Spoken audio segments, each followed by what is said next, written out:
Hello everyone, welcome back to my YouTube channel, The Exploring Medical. So, I'm back with the Human Anatomy series. Today we are going to discuss about the bone termed as scapula or called shoulder blade, which is the bone of the upper limb. Last time we discussed about the clavicle, and today we are going to discuss about the scapula. So let's start without wasting time. So you are seeing is the two scapula, right scapula and left scapula.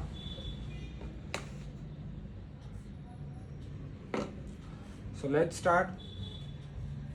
So this is the bone scapula which you are seeing, and it is also known as shoulder blade. As we have discussed, it is also known as shoulder blade. So now we'll start with the parts of scapula. So scapula is a highly mobile and it is divided into 4 parts and 3 processes. 4 parts and 3 processes. So now we will start one by one each. So this is known as body, which is a triangular, thin and transparent, and it possesses the following features. Now there are 2 surfaces, costal, dorsal, 3 borders, superior, medial, lateral, and 3 angles, superior, inferior angle and lateral angle. So it has 2 surfaces, 3 borders, 3 angles. Now if we talk about the surface, the dorsal surface means this. It has the shelf-like projection. It is this, which is upper part of the spinous process. So this is the upper part of the spinous process. Getting it? This is the upper part of the spinous process. Then comes the lateral angle, where there is an articular of the glenoid cavity. So this is our lateral angle, and this is the articulation of the glenoid cavity, which forms the glenohumeral joint or shoulder joint. And the lateral angle is thickened, and it is known as the head of scapula.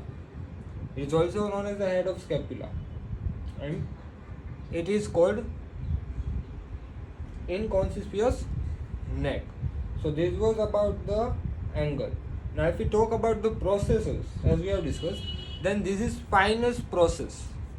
This one is spinous process, this one, and it is on the dorsal aspect of the body. Then comes the acromion process, which forwards in the spinous process. So this one is the acromion process. This process is called acromion process. Can you see? And one is coracoid process, this, which is like a bird's beak, and it bends sharply to project superior anteriorly. So 3 processes: spinous process, acromion process and coracoid process.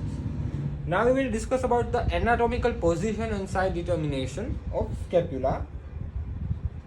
So this is glenoid cavity, which is laterally forward and at a 45-degree angle like this.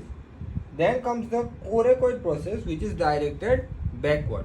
So coracoid process is directed backward, and the self-like spinous process is directed posteriorly. So this is the anatomical position.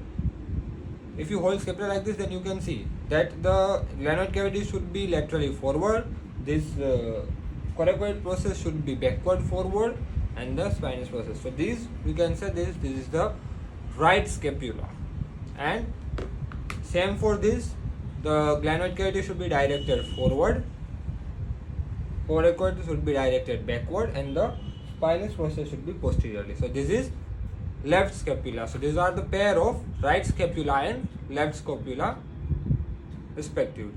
Getting it? Now next, now we will discuss about the features and muscle attachments, ligament attachments of scapula. So if we talk about the costal surface, which is also known as subscapular fossa. Now if we discuss about it, it is concave. You can see it's like concave and medially forward. Now it has a subscapularis muscle all over here. Here is the attachment of subscapularis muscle, and it innervates with the subscapular fossa. And the serratus anterior muscle is inserted on the medial border. This one medial border and the inferior angle. So here comes the serratus anterior muscle, medial border, inferior angle. So subscapularis, serratus anterior. Now if we talk about the dorsal surfaces, then it has one is the spinous process, and this spinous process it divides into dorsal surface into supraspinatus and infraspinatus. So this spinous process you divide into two parts. The upper one of the spinous process, this one, it is called supraspinatus, and this one is known as infraspinatus fossa. Supraspinatus and infraspinatus fossa. Supraspinatus is 1/3 and this is 2/3, and there lies the spinoglenoid notch. So this one is spinoglenoid notch, which is laterally in the spinous process and the neck of scapula. This is neck of scapula, this is spinous process, and from there suprascapular nerve and infraspinous fossa lies. So this one gap you can see clearly, this one, this is known as spinoglenoid notch, which is at the neck of scapula and spinous process come forward. Can you see this one, spinoglenoid notch? Then supraspinatus muscle arises from 1/3 and infraspinatus here. Where there is infraspinatus fossa, there comes the infraspinatus muscle. Where there is supraspinatus fossa, there comes the supraspinatus muscle. Then comes the teres minor muscle, arises from the 2/3 of the dorsal, where there is origin of the circumflex scapular artery. Which muscle? Teres minor muscle. So here comes the teres minor muscle, which is at the dorsal surface and lateral border. Because this one is lateral border. So here comes the teres minor, and just before the teres minor, here comes the circumflex scapular artery. Do remember, okay? And then comes the teres major muscle that arises from the lower 1/3 of dorsal surface and near the inferior angle. So here comes the teres major muscle. So do remember, if it is costal side, then here comes the serratus anterior. If it is dorsal side, then here comes the teres major muscle.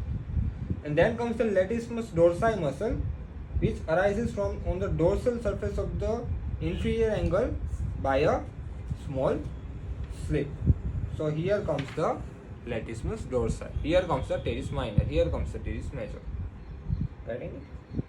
These were all the muscles of the costal surface and dorsal surface. Now we will discuss about the borders. Surfaces is completed. Now 3 borders: superior, medial, lateral. Now if we talk about the superior border, then it is where superior angle and lateral angle, where the meet is known as superior border, and it has a suprascapular notch. This one is suprascapular notch. Like this, it was spinoglenoid notch. Here comes the suprascapular notch, and there comes the superior transverse ligament. Getting it? Now suprascapular artery passes above the ligament, and suprascapular nerve passes below the ligament of supraspinatus. So somewhere here passes. See, you can see there are 2 parts. You can divide like this and like this, right and left. So there passes 2 things. One is nerve and another is artery. So suprascapular ligament are on the both side. So there is a mnemonics to remember this. Air force flies above the navy. From air you have to take A, which means artery is above, and from navy you have to take nerve, which means nerve is below the ligament. This is the mnemonics to remember, that first comes the artery, then comes the ligament. Getting it? Now there comes the inferior belly of omohyoid, which arises from the superior border of the suprascapular notch. So somewhere here comes the inferior belly of omohyoid here. because it is arises near the suprascapular node. So here comes the inferior belly of the omohyoid. Getting it? If you have any doubt, you can ask in the comment section. Is it clear? Now next is about lateral border. Superior border is completed. Now we will talk about lateral border. So lateral border is the thickest border, you can see.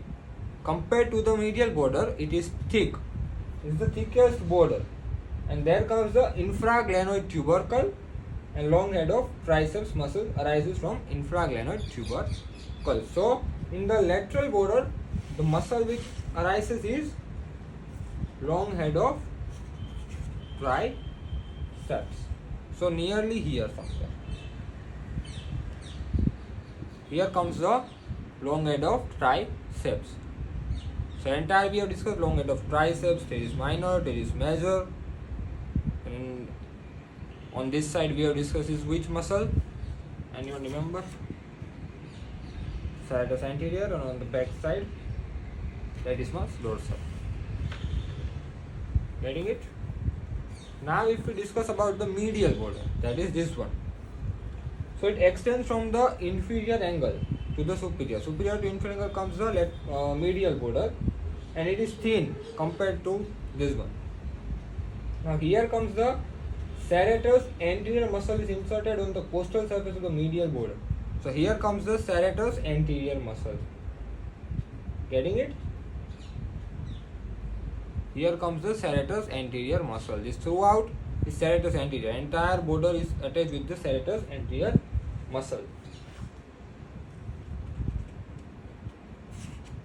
Then comes the levator scapulae. Then comes the levator scapulae muscle, which is inserted on the dorsal aspect of the medial border from the superior angle to the root of spine. Dorsal aspect of the superior angle. So here comes levator scapulae muscle. Getting it? On the dorsal aspect of the superior angle of the root of spine, which levator scapulae.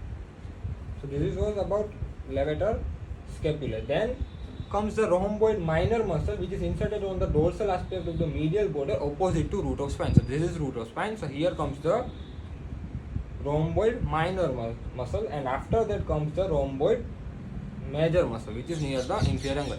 The entire dorsal aspect is discussed. Remember, long head of triceps brachii, teres minor, teres major, latissimus dorsi, levator scapulae comes the here, rhomboid minor, rhomboid major, serratus anterior, subscapularis. Getting it?